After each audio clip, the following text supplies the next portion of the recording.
Hello students, ये हम लोग का वीडियो नंबर 14 है। हम लोग पॉलीमर के बारे में चर्चा कर रहे थे, है ना। हम लोग पॉलीमराइजेशन रिएक्शन का प्रकार शुरू कर रहे थे। दो प्रकार के होते हैं, एडिशन पॉलीमराइजेशन या चेन ग्रोथ पॉलीमराइजेशन, और एक होता है कंडेंसेशन पॉलीमराइजेशन या step growth polymerization. The chemical reaction in which a large number of small molecules unite, वह केमिकल रिएक्शन जिसमें बहुत अधिक संख्या में छोटे मॉलिक्यूल यूनाइट टुगेदर एक साथ जुड़ते हैं to form a large molecule without eliminating simple molecules each called addition polymerization reaction, and the polymer formed in this way is called addition polymer. Unsaturated monomers, unsaturated monomers का मतलब हो गया वैसा monomer जिसके मॉलिक्यूल में double bond या triple bond होगा। Having double और triple bond can take part in addition reaction. Example देखिए, इथीन है, इथीन एग्जाम्पल में इथीन है। इथीन के मॉलिक्यूल के बीच में अगर हम लोग पॉलीमराइजेशन कराएंगे तो पॉलीथीन का निर्माण होता है। यहाँ पर डबल बॉन्ड खुलते जाएगा और इथीन का मॉलिक्यूल आपस में जुड़ते जाएगा, लेकिन इस जुड़ने के प्रक्रिया में किसी भी प्रकार का सिंपल मॉलिक्यूल का उत्सर्जन नहीं होता है ना, इसलिए इसको हम कहेंगे एडिशन पॉलीमराइजेशन रिएक्शन। ठीक इसी प्रकार से ये हमारा विनाइल क्लोराइड है ना। विनाइल क्लोराइड का भी एन मॉलिक्यूल आपस में रिपीट करेगा, डबल बॉन्ड हटते जाएगा और विनाइल क्लोराइड के मॉलिक्यूल आपस में बार बार जुड़ते जाएंगे, इससे हमारा विनाइल क्लोराइड का निर्माण होगा। ये भी हमारा एडिशन पॉलीमराइजेशन रिएक्शन का उदाहरण होगा। क्या चाहिए?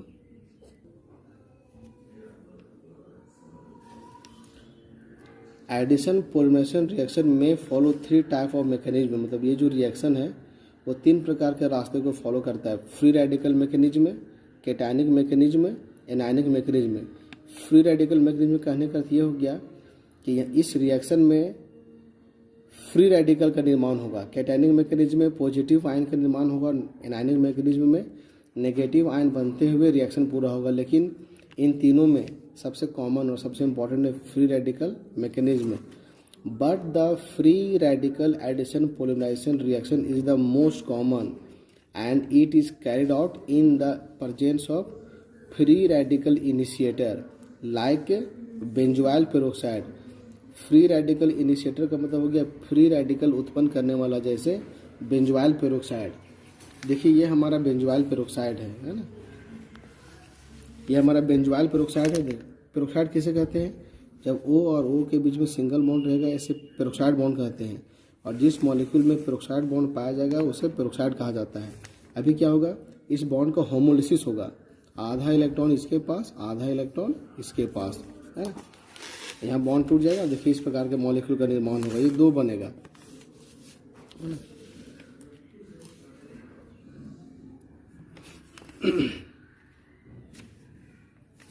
फिर आगे क्या होगा, ये अनस्टेबल होता है, ये होता है अनस्टेबल। फिर ये जो बॉन्ड है इसका भी होमोलिसिस होगा, आधा इलेक्ट्रॉन इस कार्बन के पास, आधा इलेक्ट्रॉन इस कार्बन के पास, है ना। देखिए ये बन जाएगा, यहाँ पर कार्बन पे आ गया एक इलेक्ट्रॉन आ गया, एक इलेक्ट्रॉन आ गया। देखिए ये इस कार्बन के पास, अब ये इलेक्ट्रॉन जो कार्बन पे आया, जो ऑक्सीजन पे एक इलेक्ट्रॉन है, ये दोनों मिल करके आपस में बॉन्ड बनेगा। ये इलेक्ट्रॉन और ये इलेक्ट्रॉन मिल करके आपस में बॉन्ड बनेगा CO2। और यहाँ पर इसको कहा जाता है फिनाइल फ्री रेडिकल, जिसको हम लोग C6H5 भी लिखते हैं विथ 1 इलेक्ट्रॉन अनपेयर्ड। ठीक है, तो देखिए यहाँ पर फ्री रेडिकल का निर्माण हुआ, इसलिए बेंजोइल पेरोक्साइड को कहा जाता है फ्री रेडिकल इनिशिएटर। अब ये जो हमारा एडिशन पॉलीमराइजेशन रिएक्शन है, ये 3 स्टेप में संपन्न होता है। दिस रिएक्शन मतलब addition polymerization reaction proceeds through following 3 steps: chain initiation, chain propagation और चेन टर्मिनेशन। इनिशिएशन का मतलब होता है प्रारंभ, प्रोपगेशन का मतलब, यहाँ पर स्पेलिंग थोड़ा मिस्टेक है, यहाँ ए होगा, प्रोपगेशन सुधार लीजिएगा, ए प्रोपगेशन। चेन टर्मिनेशन, प्रोपगेशन का मतलब होता है आगे बढ़ना, टर्मिनेट करने का मतलब होता है अंत होना। तो देखिए यहाँ पर घटना किस प्रकार से घटेगा। फिनाइल फ्री रेडिकल का निर्माण हो चुका था और ये हमारा इथीन का मॉलिक्यूल है। अब यहाँ पाई बॉन्ड टूटेगा, ये आधा इलेक्ट्रॉन इस कार्बन के पास और इस बॉन्ड का आधा इलेक्ट्रॉन इस कार्बन के पास जाएगा। तो दोनों के पास आ जाएगा एक एक इलेक्ट्रॉन आ गया, है ना। अब क्या होगा कि ये जो इलेक्ट्रॉन है और ये इलेक्ट्रॉन आपस में मिलकर यहाँ पर बॉन्ड बना लेंगे। यहाँ पर क्या कर लेंगे, इस प्रकार से बॉन्ड बना लेंगे। इस प्रकार देखिए यहाँ पर रेडिकल का निर्माण हो गया, चेन लंबा होना शुरू हो गया, है ना। इसे कहा जाता है चेन इनिशिएशन। अब अगला स्टेप में क्या होगा, ये जो मेरा मॉलिक्यूल बन चुका था वो इथिन के अगला मॉलिक्यूल से रिएक्ट करेगा। फिर ये आधा इलेक्ट्रॉन यहाँ पे जाएगा, आधा इलेक्ट्रॉन यहाँ पे जाएगा। इसे होमोलिसिस कहा जाता है, होमोलिसिस। तो क्या हो जाएगा यहाँ पर C6H5 single bond CH2 single bond CH2 और यहाँ पर अनपेयर्ड इलेक्ट्रॉन है और ये जब बॉन्ड खुलेगा तो CH2 सिंगल बॉन्ड CH2 यहाँ और यहाँ आएगा एक इलेक्ट्रॉन। अब क्या होगा, ये इलेक्ट्रॉन और ये इलेक्ट्रॉन आपस में मिल करके यहाँ पर बॉन्ड बना लेंगे। देखिए चेन हमारा थोड़ा सा लंबा हो गया, एक रेडिकल यहाँ भी बना हुआ है। अब इसके साथ फिर से इथिन का नेक्स्ट मॉलिक्यूल रिएक्शन करेगा, फिर ये बॉन्ड टूटेगा, आधा इलेक्ट्रॉन इसके पास जाएगा, आधा इलेक्ट्रॉन इसके पास जाएगा। जो ये मॉलिक्यूल है वो यहाँ लिखा हुआ है और ये बन गया। फिर से ये इलेक्ट्रॉन और ये इलेक्ट्रॉन मिल करके फिर यह बॉन्ड बना लेगा। देखिए चेन और लंबा हो गया, ये रेडिकल अभी भी बना हुआ है, सो ऑन। इस प्रकार से ये चेन हमारा आगे बढ़ते जाएगा, इसलिए इसे कहा जाता है चेन प्रोपगेशन। अगला स्टेप होता है चेन टर्मिनेशन, है ना। ये क्या लिखा हुआ है, इसी मॉलिक्यूल को लिखा हुआ है शॉर्ट में। जैसे अभी हमारे पास कौन सा मॉलिक्यूल था, C6H5 CH2 फिर यहाँ पर आया CH2 फिर यहाँ पर आया CH2 फिर आएगा CH2 है ना। तो इतना लंबा चेन को ना दिखाकर इसको इस प्रकार से दिखा रहा है शॉर्ट में। ये बार एक चेन हुआ, यहाँ रेडिकल है, ये दूसरा चेन हुआ, यहाँ रेडिकल है, बीच में प्लस है। ये दोनों मिलकर के आपस में बॉन्ड बना लेगा, ये दोनों मिलकर के आपस में यहाँ पे बॉन्ड बना लेगा। देखिए यहाँ पर रेडिकल, अब रेडिकल यहाँ नहीं रहा। जब तक रेडिकल रहेगा चेन आगे बढ़ते रहेगा, यहाँ पर रेडिकल खत्म हो गया तो चेन का आगे बढ़ना भी बंद हो जाएगा। इसलिए इस स्टेप को नाम दिया गया है चेन टर्मिनेशन। अभी हम लोग पढ़ेंगे examples of some important addition polymers. अभी एडिशन पॉलीमर के कुछ उदाहरण पढ़ेंगे। नंबर 1 है polythene. There are 2 types of polythene, low density polythene और high density polythene. Low density polythene, it is obtained by free radical addition polymerization of ethene in the presence of oxygen or benzoyl peroxide। ये catalyst का काम करेगा, दोनों में से कोई एक लेना है। एट 350 केल्विन से 570 kelvin and 1000 to 2000 ATM pressure. मतलब अगर इथीन को अगर हम इस कंडीशन में रिएक्शन कराएंगे तो जिस पॉलीथीन का निर्माण होगा उसे हम लोग लो डेंसिटी पॉलीथीन कहते हैं। शॉर्ट में से हम लोग LDP भी लिखते हैं, है ना। लो डेंसिटी पॉलीथीन के फीचर्स का मतलब होता है गुण। It is branch chain polymer. ये कैसा पॉलीमर है, ब्रांच चेन ऑब्जेक्टिव में पूछ सकता है ना, कि लो डेंसिटी पॉलीथीन किस प्रकार का पॉलीमर। ABCD ऑप्शन रहेगा। Linear polymer, branch and polymer cross linked या नन, तो वहाँ पर आपको ब्रांच चेन टिक मानना पड़ेगा। इट इज़ केमिकली इनर्ट, मतलब ये रासायनिक दृष्टिकोण से अक्रिय होता है। एंड टफ मतलब मजबूत, बट फ्लेक्सिबल का मतलब हो गया लचीला। And a poor conductor of electricity, और विद्युत का कुचालक होता है। इट हैज़ लो डेंसिटी, इसका डेंसिटी कम होता है, मतलब ये कम घना प्लास्टिक है। It is use to make squeeze bottles. बच्चे जिस बोतल से दूध पीते हैं उसे कहा जाता है स्क्वीज बॉटल। वो बहुत सॉफ्ट होता है, उसे अगर हम लोग हाथ से अगर हम लोग दबाएंगे और फिर जब उसे हम छोड़ देंगे तो वापस वो अपने शेप में आ जाता है, ठीक है। टॉयस, खिलौने। फ्लेक्सिबल पाइप्स, लचीला pipe. And for insulating electric wires, electric wire के ऊपर जो प्लास्टिक का कवर लगा हुआ रहता है उसे इंसुलेटर कहा जाता है। फीचर्स याद रखिएगा। हाई डेंसिटी पॉलीथीन, इसे हम शॉर्ट में HTP कहते हैं। It is obtained by addition polymerisation of ethene in the presence of Ziegler Natta catalyst. एक कैटलिस्ट का नाम है Ziegler Natta catalyst. Triethyl aluminium और टिटेनियम टेट्राक्लोराइड। एक बार फिर से, triethyl aluminium, titanium tetrachloride, इन दोनों के मिक्सचर को जिगलर-नाटा कैटलिस्ट कहा जाता है। At a temperature of 333 to 343 kelvin and under a pressure of 6 to 7 ATM in normal heptane solvent. Solvent के रूप में वो नॉर्मल हेप्टेन को लेंगे, है ना। है ना। अगर इथिन के मॉलिक्यूल को इस कंडीशन में कराएंगे रिएक्शन तो हमारा हाई डेंसिटी पॉलीथीन का निर्माण होगा। High density polythene, features of high density polythene, it is a linear polymer. वो हमारा ब्रांच चेन पॉलीमर था लो डेंसिटी, और ये हमारा लीनियर पॉलीमर है। It has high density, it is chemically inert, ये भी मेरा रासायनिक दृष्टिकोण से अक्रिय होता है। And more tougher and harder, मतलब लो डेंसिटी पॉलीथीन से ये ज़्यादा मजबूत और हार्ड होता है। It is use to make buckets, बाल्टियाँ, डस्टबिन, कूड़ेदान, बॉटल्स, मतलब थोड़ा हार्ड बोतल, पाइप्स एट्सेट्रा। दूसरा हमारा उदाहरण है पॉलीटेट्राफ्लोरोइथीन, ये हमारा पॉलीमर का नाम है पॉलीटेट्राफ्लोरोइथीन, जिसे टेफ्लॉन भी कहा जाता है। Teflon is addition polymer of tetrafluoroethene. देखिए ये हमारा टेट्राफ्लोरोइथीन है ना।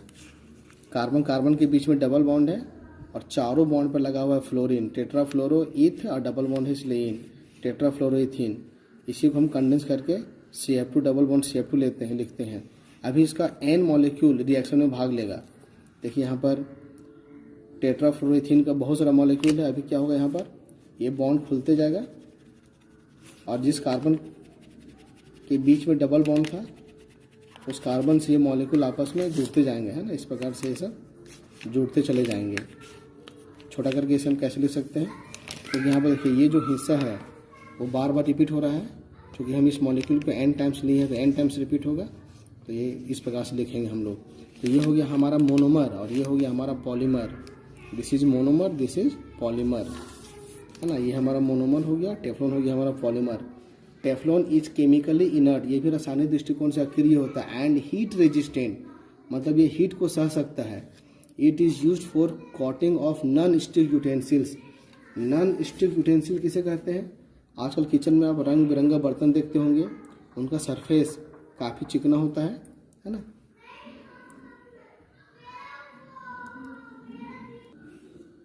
इस प्रकार का आप लोग रंगीन बर्तन देखते हो किचन में, पूरा अंदर से पॉलिश किया हुआ रहता है। तो ये जो अंदर में जो परत चढ़ा हुआ है वो टेफ्लॉन का ही परत है, ठीक है। इस प्रकार के बर्तन को हम कहते हैं नॉन स्टिक यूटेंसिल्स। इसमें तेल चिपकता नहीं है, ना चिपकने वाला बर्तन। It is also use to make oil seals and gasket.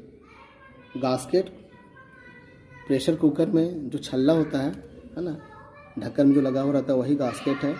Oil seal का मतलब हो गया, जैसे हम लोग जब हम लोग दवा का ढक्कन खोलते हैं तो उसका जो ढक्कन होता है उसका अंदर में एक रुई जैसा चीज़ लगा हुआ रहता है। अगर वो रुई नहीं रहता तो ढक्कन लॉक करने के बाद भी दवा रिस सकता है, लेकिन उसके चलते दवा नहीं रिसता है। तो इसी प्रकार जिस बर्तन में तेल को रखा जाता है उसके ढक्कन में सील आता है ना, रबड़ का बना हुआ, प्लास्टिक का बना हुआ। देखिए ये सब ऑयल सील्स हैं, है ना, ये भी टेफ्लॉन के बने हुए होते हैं।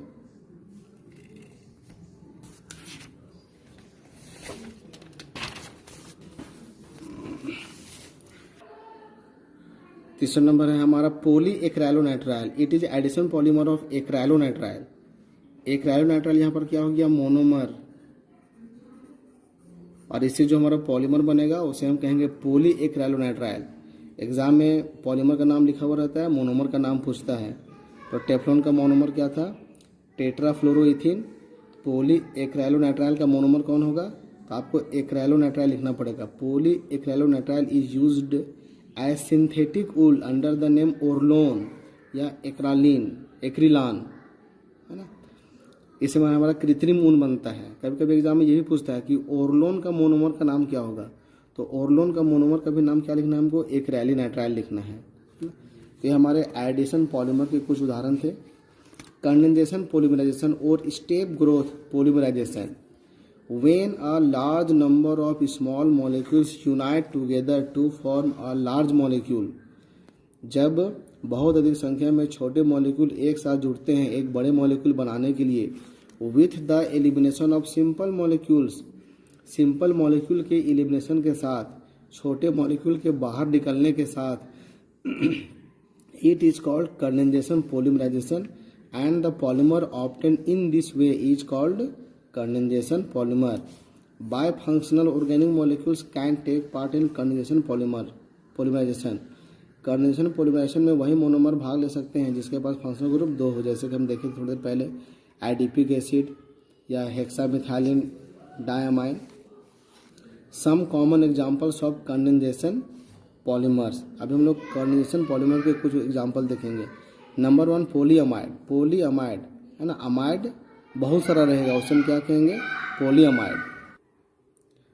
The polymers in which amide group है ना, ये हमारा अमाइड ग्रुप है, is repeated several times are called polyamide. मैंने वैसे पॉलीमर जिसमें अमाइड ग्रुप बार बार रिपीट करेंगे पॉलीअमाइड कहलाते हैं। These are the condensation products of diamines with dicarboxylic acid. जब डायमाइन और डाइकार्बोक्सिलिक एसिड के बीच में कंडेंसेशन होगा तो जो पॉलीमर बनेगा उसको किसका एग्जाम्पल होगा, पॉलीअमाइड का। ठीक है, एग्जाम्पल के तौर पर नायलॉन 66, इसकी चर्चा थोड़ी देर पहले पिछला वीडियो में भी हम लोग किए थे। It is a condensation polymer of adipic acid and hexamethylene diamine. This is adipic acid, this is hexamethylene diamine. देखिए ये डाइकार्बोक्सिलिक एसिड है और ये मेरा डायमाइन है। तो जब डायमाइन और डाइकार्बोक्सिलिक एसिड के बीच में कंडेंसेशन होगा, मतलब सिंपल मॉलिक्यूल बाहर निकलेगा, तो जो पॉलीमर होगा वो पॉलीअमाइड होगा। क्यों? क्योंकि देखिए यहाँ पर C डबल बॉन्ड ONH, ये हमारा अमाइड ग्रुप है। अगर ये मॉलिक्यूल n टाइम्स रिपीट करेगा तो ये हिस्सा भी तो n टाइम्स रिपीट करेगा, अर्थात amide group n times repeat करेगा, इसलिए इसे हम क्या कहेंगे, polyamide. Nylon 66 is a polyamide. It is used to make seeds, bristles for brushes and in textile industry. Brush का जो ब्रिस्टल होता है ऊपर वाला, जिसे हम दांत साफ करते हैं, टेक्सटाइल इंडस्ट्री का मतलब हो गया कपड़ा उद्योग। ठीक है, एक बार एग्जाम में पॉलीअमाइड का नोट्स भी आया था लिखने के लिए, पॉलीअमाइड और पॉलीस्टर का। तो पॉलीअमाइड के पीछे है, पॉलीस्टर हम लोग आगे चर्चा करेंगे। Nylon 6 it is operated by heating caprolactam.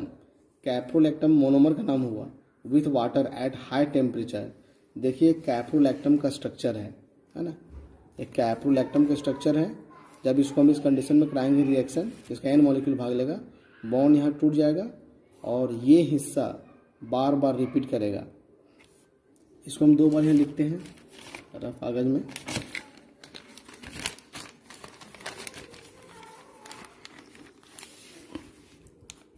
C double bond O, फिर यहाँ CH2 का होल 5 है N और यहाँ H, और ये चीज़ फिर आगे रिपीट करेगा, C double bond O CH2 whole 5 N, और फिर आगे रिपीट करते जाएगा। देखिए ये अमाइड ग्रुप है ना, इसलिए इसको भी हम क्या कहेंगे, पॉलीअमाइड।